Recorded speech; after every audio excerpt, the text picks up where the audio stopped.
श्रीराम जय जय राम। परमार्थ हे कृतीचे शास्त्र आहे। एकदा जनक राजाच्या घरी एक विद्वान आला आणि आपण आल्याची वर्दी त्याने राजाला पाठवली। आता राजा आपली पूजा करील असे त्याच्या मनात आले। हा त्याचा भाव समजून जनक राजाने निरोप पाठविला की आपण एकटेच यावे। त्याप्रमाणे आपण अभिमानाचे गाठोडे बाहेर ठेवून मगच रामाकडे जावे। तसेच सद्गुरूच्या घरीही आपले भांडवल बाजूला ठेवूनच जावे। मी कोण याची जाणीव जोपर्यंत राहते तोपर्यंत दुजेपण आलेच। अभिमान वाढविण्याकरिता देवाकडे नाही जाऊ। दुसऱ्याचे वाईट व्हावे असे आपल्याला वाटले की आपला अभिमान वाढीला लागला आहे असे जाणावे। पोराबाळांवर जितके प्रेम करतात तितके प्रेम भगवंतावर करावे। आपली आणि भगवंताची इच्छा एकच होणे हे परमार्थाचे सूत्र आहे। भगवंताची जी इच्छा तीच आपली करावी आणि आनंदात राहावे। अगदी निस्वार्थ बुद्धीने केलेले कर्तव्य कधी वाया जात नाही। एखाद्या सावकाराकडे कोणाचे दागिने गहाण असले तर त्याने आपल्या घरच्या लग्नामध्ये ते वापरणे हा अन्याय आहे। त्याचप्रमाणे आपली मुले बाळे ही देवाने आपल्याजवळ दिली आहेत, त्यांचे रक्षण करावे ते कर्तव्य होईल। पण त्यांच्या ठिकाणी आपलेपणा ठेवून सुखदुःख भोगणे हे मात्र पाप आहे। संन्याशाने भगवे वस्त्र धारण केल्यावर त्याचा थोडा तरी परिणाम बुद्धीवर होतोच। त्याचप्रमाणे आपण भजन पूजन करू लागल्यावर त्याचा परिणाम आपल्यावर दिसला पाहिजे। जो शहाणा असेल त्याने समजून आणि जो अडाणी असेल त्याने श्रद्धेने बंधने पाळावीत। स्वतःच्या मताबद्दल आपल्याला पूर्ण खात्री असावी, त्यात घोटाळा असू नये। मनाने आपण खंबीर झाले पाहिजे। ज्याप्रमाणे पांढरा कपडा मळण्याचा जास्त संभव असतो त्याप्रमाणे सत्कर्माला विघ्ने फार येतात। त्यांना न जुमानता आपण सत्कर्म करावे। आचार आणि विचार ही दोन्ही जुळली म्हणजे उच्चारही तसाच येतो। नारळात पाणी जितके गोड तेवढी खोबऱ्याला चव कमी। तसे जेवढी विद्वत्ता जास्त तेवढी निष्ठा कमी। फार वाचू नका, जे काही थोडे वाचाल त्याचे मनन करा आणि ते कृतीत आणा। जसे वडिलांचे पत्र वाचल्यावर आपण त्यातल्या मजकुराप्रमाणे कृती करतो तशी ग्रंथ वाचनाच्या समाप्तीनंतर कृतीला सुरुवात करावी।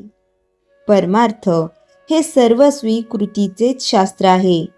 समाधान आणि आनंद हे त्या शास्त्राचे साध्य आहे। भगवंताच्या स्मरणात कर्तव्य केले की जीवनात आनंद उत्पन्न होतो। श्रीराम जय जय राम। चैतन्यवाणी। सर्व काही करावे पण खरे प्रेम साधनावर असावे। श्रीराम जय जय राम। राम कृष्ण हरी। तुका म्हणे धावा विठोबासी। विषय संकट समयी खरा आधार कोण। तुका म्हणे धावा विठोबासी, तोची देईल विसावा। संसाराचे दुःख भारी, नाम घेता जाई दुरी। धाव घेतो भक्तांपाशी, कृपा करीतो अंतःकरणी। या जगात असा एकही मनुष्य नाही ज्याच्या जीवनात संकट नाही। कोणाला आर्थिक संकट, कोणाला आरोग्याचे संकट, कोणाला कौटुंबिक संकट, कोणाला मानसिक तणाव, कोणाला नोकरीची चिंता, कोणाला मुलांची काळजी। दुःख प्रत्येकाच्या वाट्याला आलेले आहे। पण प्रश्न असा आहे, संकट आले की आपण कोणाकडे धाव घेतो। तुकाराम महाराज म्हणतात, धावा विठोबासी। माणूस संकटात कुणाला आठवतो? संकट नसताना माणूस स्वतःवर विश्वास ठेवतो, पैशावर विश्वास ठेवतो, नातेवाईकांवर विश्वास ठेवतो, पदावर विश्वास ठेवतो। पण संकट आले की त्याला कळते खरा आधार कोण आहे. वादळात मोठी मोठी झाडे उन्मळून पडतात, पण लहान झुडपे वाचतात. तसेच जीवनात संकटे आली की माणसाचा अहंकार तुटतो आणि तो देवाकडे वळतो. धावा विठोबासी. महाराज चालत जा असे म्हणत नाहीत, धावा असे म्हणतात. धाव का? कारण संकट कधी सांगून येत नाही, मृत्यू सांगून येत नाही, आजार सांगून येत नाही, अपघात सांगून येत नाही. म्हणून भगवंताशी नाते वेळेवर जोडले पाहिजे. घराला आग लागल्यानंतर विहीर खोदत नाहीत, ती आधीच तयार ठेवतात. तसेच संकट आल्यावर भक्ती सुरू करण्याऐवजी संकट येण्यापूर्वी नामस्मरणाची सवय लावली पाहिजे. विठोबा म्हणजे कोण? विटेवर उभा असलेला पांडुरंग. पण फक्त मंदिरातील मूर्ती नव्हे, तो भक्तांच्या हृदयातील करुणा आहे, तो श्रद्धा आहे, तो आधार आहे, तो आशा आहे. तोची देईल विसावा. आज जगात सर्वात दुर्मिळ गोष्ट कोणती? शांती. पैसा आहे पण शांती नाही. मोठे घर आहे पण समाधान नाही. मोठे पद आहे पण आनंद नाही.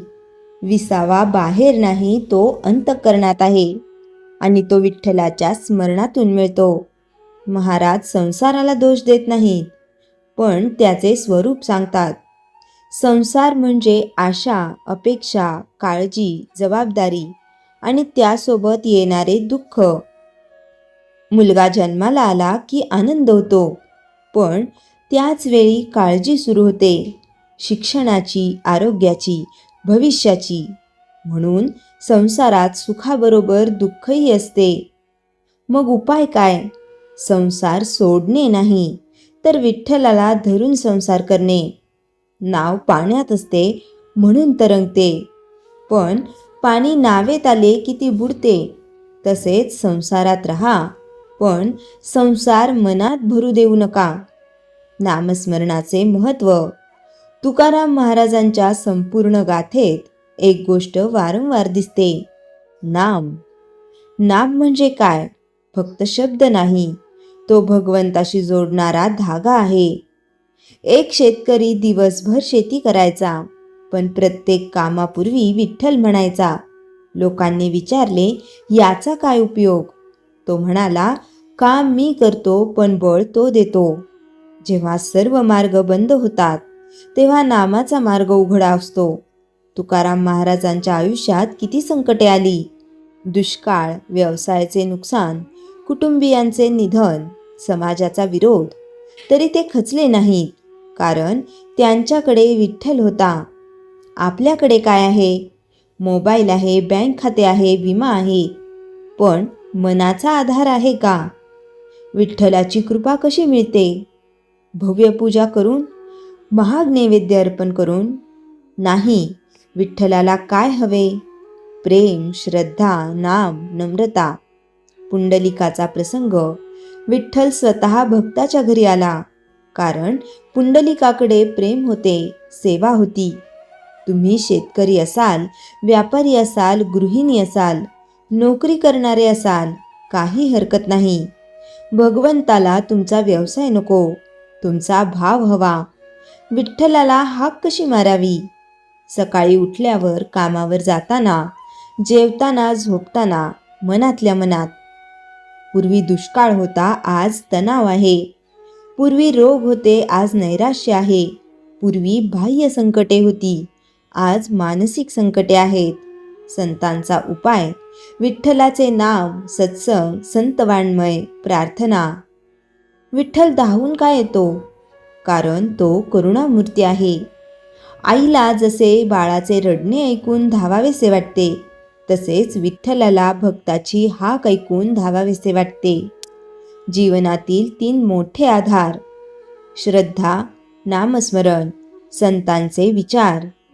या अभंगातील 7 अमूल्य धडे. 1. संसारात घाबरू नका. 2. विठ्ठलाला हाक मारा. 3. नामस्मरणाची सवय लावा. 4. संसार करा पण विठ्ठल विसरू नका. 5. अहंकार सोडा.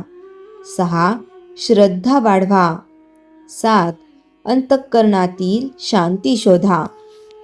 तुकाराम महाराजांचा संदेश अत्यंत सोपा आहे. जीवनात कितीही दुःख आले, कितीही संकटे आली, कितीही अंधार झाला, तरी एक गोष्ट सोडू नका, विठ्ठलाचे नाम. कारण जिथे विठ्ठल आहे तिथे आशा आहे, जिथे धैर्य आहे तिथे शांती आहे. एक संकल्प करूया. संकटात घाबरणार नाही, निराश होणार नाही, विठ्ठलाला विसरणार नाही. दररोज काही वेळ नामस्मरण करणार आणि प्रत्येक प्रसंगी म्हणणार, विठ्ठला तू आहेस ना. श्रीराम जय राम जय जय राम. जयाच्या जनी जन्मनामार्थ झाला, जयाने सदा वासनामात केला. जयाच्या मुखी सर्वदा नाम कीर्ती, नमस्कार तया ब्रह्मचैतन्य मूर्ती. श्रीराम जय राम जय जय राम. जानकी जीवन स्मरण जय जय राम.